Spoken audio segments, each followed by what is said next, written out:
it all wrapped up here in the House of Parliament. The President has just delivered the State of the Nation in this year 2019. A rather less acrimonious House listened through his delivery this time around.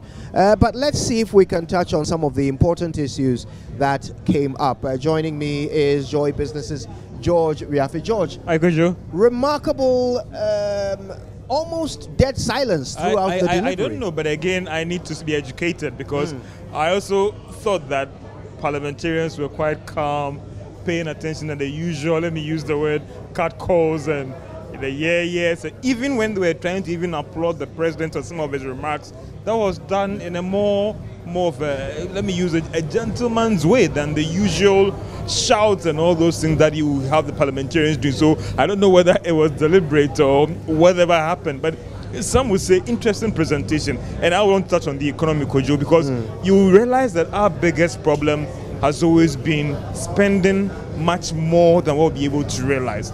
And you get from the president's commitment is that not only are they committing themselves that we'll do these things and blah, blah, but again, putting in place the laws. So now it's not just about what I feel or what I think, but the laws are there to ensure that you don't spend more than this X amount of revenue that you brought in. The laws are even there to say that if the finance minister approves certain expenditure, the law is going to deal with the finance minister. And that is very, very critical, Kojo.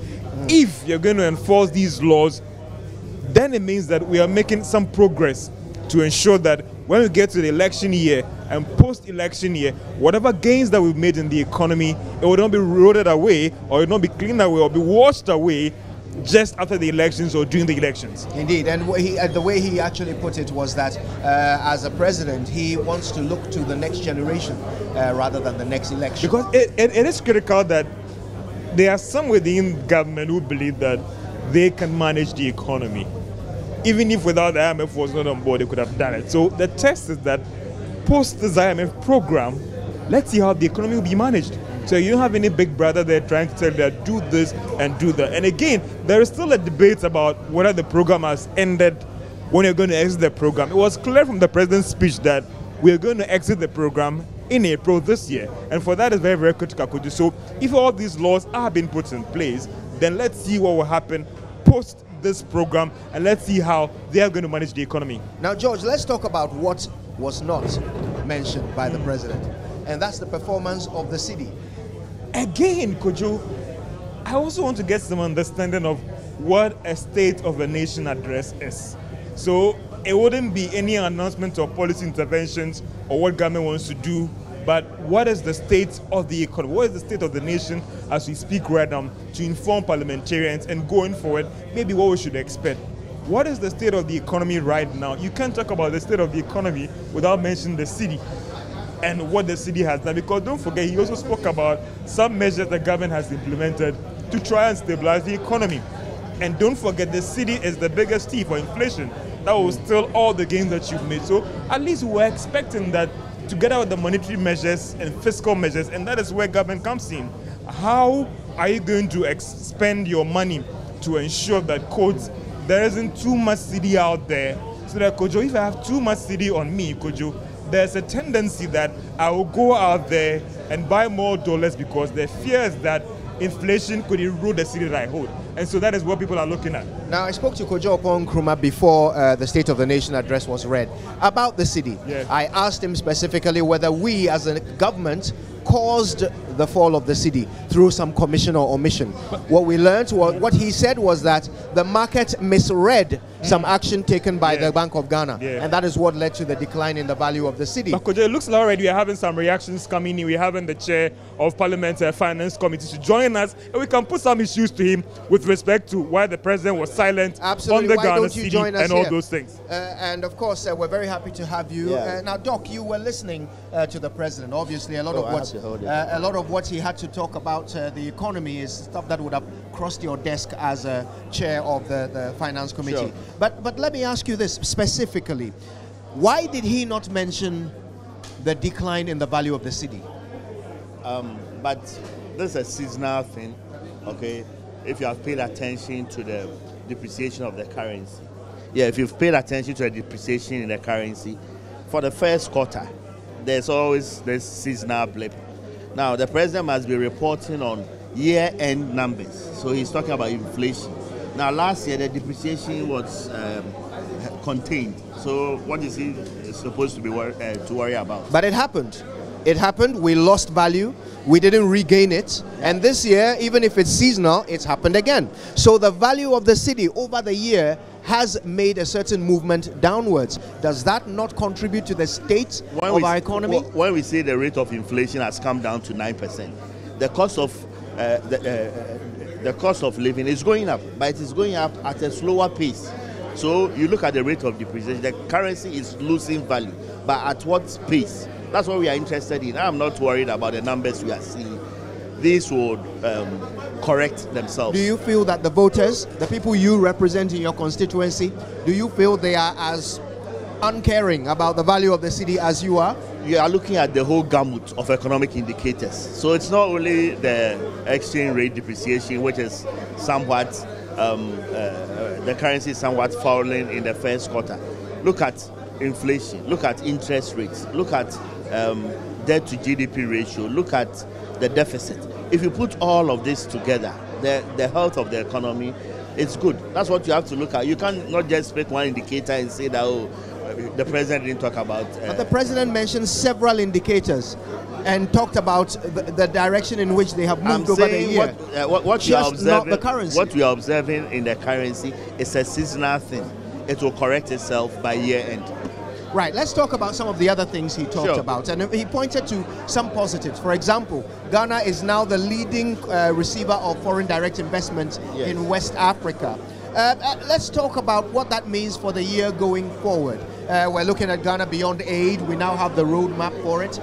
Does this indicate that perhaps the president's, some policies of the president are starting to get international recognition in a positive light? Absolutely. I think the government's policies are working. If you look at the rate of foreign direct investment coming into the country, these investors will have to repatriate their funds. You think they are not looking at the exchange rate? They are not losing value as a way.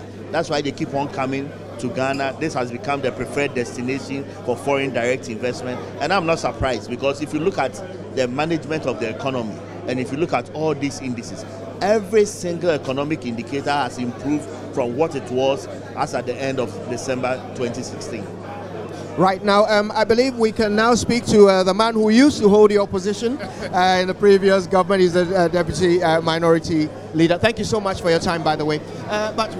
Interesting delivery from the president. Rather decorous response or lack of response from the minority. Does that mean that everything he said went down well? Well, it's something that we have decided to give the president the respect, because this is the only time in a whole year that he appeared before Parliament to give us the state of the nation. And so, as citizens of this country and then lawmakers, we have agreed that we will allow the president to deliver his message to us, so that the Ghanaians can also listen without any interruption. So exactly that is what we did. As to whether what the president did was perfect, and for that matter, that was the reason, no. We will start the debates. In fact, even the debate has already started, but officially we'll start the debate on Tuesday, where the president, all that the president said, those that we consider to be right and those that we consider not to be right, we will come up with all those issues. Well, Mr. Abeji, you did listen though. So how did it strike you? I mean, with your knowledge of the economy and finance, you heard what he had to say. He talked about confidence in our economy, illustrated by the very low rates at which we've been able to borrow on our bonds. Do you agree with this? Are you happy with how the economy is going? Well, if you say we borrow at very low rates on our bond, I would disagree with you and disagree with the president completely. We're here when we borrow 2.25 billion from Franklin Templeton, which was a foreign borrowing because it was denominated in dollars, and then yet we applied local rate of 19.75%. That cannot be borrowing with a low interest rate. So that is one. So I disagree with the president on that. Now, within 2 years, we have borrowed as a country over 50 billion Ghana cedis. The president decided to use the rebase numbers to calculate debt to GDP ratio, where he said that the debt to GDP ratio had dropped from 57% to 54%. So that is what he decided to do, to use a rebase figure. And the president completely avoided the talk about the performance of the city. You have never heard the president said the city is depreciating at a low pace. He never talked about it. So he completely avoided it because he knew that the city is depreciating at a faster rate that he doesn't feel comfortable talking about it. And that's why the president didn't even mention it at all in his State of the Nation address. This is something that the president must talk about because it is very important to the businessman. The president should tell us what he's going to do to arrest the fall of the value of the city. He didn't talk about it. So you don't know, as we speak now, the city is running at over 5 cities, about 5 cities, 28 persuades, 27 persuades. So what will it be at the end of the year or by the middle of the year? What is the president going to do to ensure that the value is stable or even the city appreciate? Nothing about that. He has avoided it completely. So I am not impressed. So we will come with a debate on it from Tuesday. Mr. James Abeji, thank you so much for your time. You're we welcome. Appreciate it. I'll borrow that from you. And we'll continue our discussions with members of parliament. Patrick Yalbuama joins me, an NPP member of parliament. And of course, he is on the Foreign Affairs Committee. Mr. Buama, the president managed to deliver the State of the Nation address without mentioning the fall in the value of the city. That's not true, Kojo. The president came to give a report on the state of the Ghanaian economy or the country as a whole. He touched on every bit. Except the city. See, he touched on the economy and gave you an outline of what the economy was looking and what government or the economic team was going to do to enhance the growth of the economy, which invariably includes the city and its performance. He couldn't have gone into every detail. You realize that many other details. No, he touched on a lot of indicators that, when tackled appropriately, which included export, would affect the value of the city. So all in all, the president touched on every sector. I believe that the president gave an honest account of the state of the economy, on security, which everybody thought he wasn't going to talk about, which he did, and did so rightly, and put Ghana on a path that the international community would appreciate and see as a good destination for investment. Foreign policy has attracted a lot of good investors into our country, the automobile industry and what have you. On education, you saw the initiative on TVET and what have you.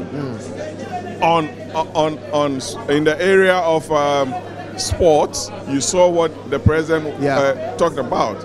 The abandoned projects in Legon and what have you, in the health sector and the security sector as a whole. So I believe the president gave an honest account of the state of the nation. And from Tuesday, the debate will start. All right. When it starts, you get much more detail from members of parliament. We look forward to that. Thank Mr. you very Patrick much. Yalbuama, thank you so much for your time. We have with us Mr. Ambrose Derry. He is, of course, the Minister for the Interior. Mr. Derry, very good to see you. Thank you for making the time.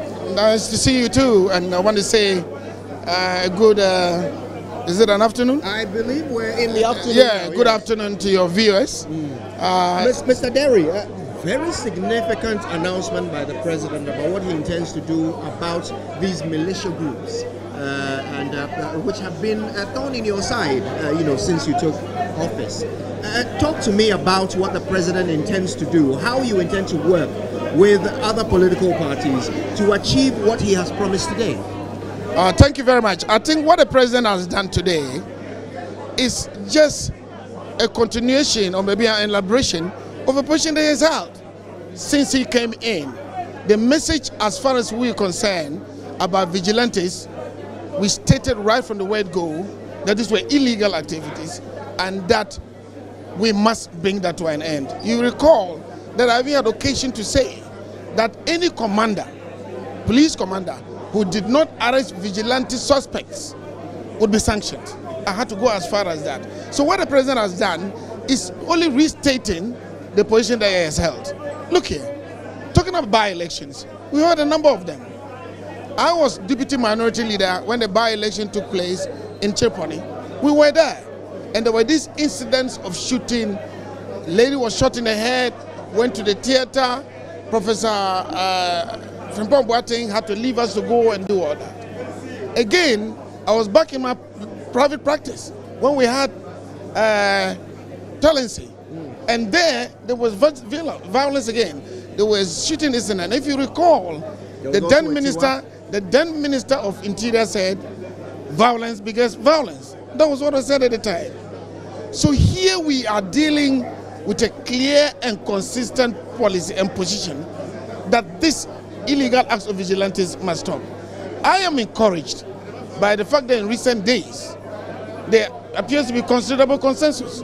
All the political actors, you hear from the NDC, you hear from the MPP, that they are responding to a call. So what the president has done today is actually setting out an implementation process. Now you've already trying to add the support of the two major parties to this, and I think that we should all support it. Right, now you've already indicated that you put police commanders on notice if they fail to deal with this menace of militia groups. So tell me about the IGP, the current IGP. How satisfied are you with his performance in this area? Well, I can say that, talking about vigilantism, they've always arrested the vigilantes. They've always done so. I can tell you in two constituencies. Well, we want to call them militia. They are not vigilantes. Yes, yeah. Militia. Well, I agree with that. That's why I say illegal. What happened was that we had these illegal acts in Golu and Karaga. And in both cases, known party activists, chairmen of constituencies were arrested and detained. But the point is, yes, it goes to court, and the court is not under our remit. We have an independent judiciary. We've had instances where they've come out with fines that we don't think are punitive enough. Alas, those fines are supposed to be valid in consonance with the law. So you're quite happy with how the IGP has been handling this? Yes, they have been committed to it, but there's a lot that needs to be done. But only a collective effort is going to nip this in the bud. That is why the president is calling all of us to come, and I think that the support by the two major parties, which appears to be eminent now, is what will help us. Finally, some police, the police brass, top brass, have often complained about the lack of independence just by virtue of the way the structure is set up. The president appoints the IGP, the vice president is the chair of the police council, and so wherever you turn, politics seems to dominate the police and its activity. Do you find that in your position as the minister responsible for the work of the police, do you find that perhaps politics is a bit too much of an overshadowing effect? No, the people haven't read the Constitution. The Constitution makes it clear under Article 200 that we, the executive, would equip and maintain the police to deliver on its traditional role. But Article 2032 says it clearly that is the IGP that is in command and control of the operational matters. We do not indulge in that. And in fact, in the 2016 manifesto of the MPP, the president made it clear that there will be no executive influence. That is why when I appeared before the committee, I made it clear that by the Constitution and the police CI, we do not interfere. So it is independent in the way that it does its work.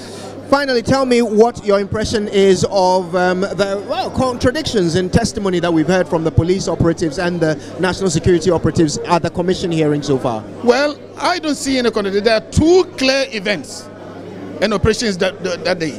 One of the police, which took care of the elections at 137 police stations, and second, a national security operation based on intelligence.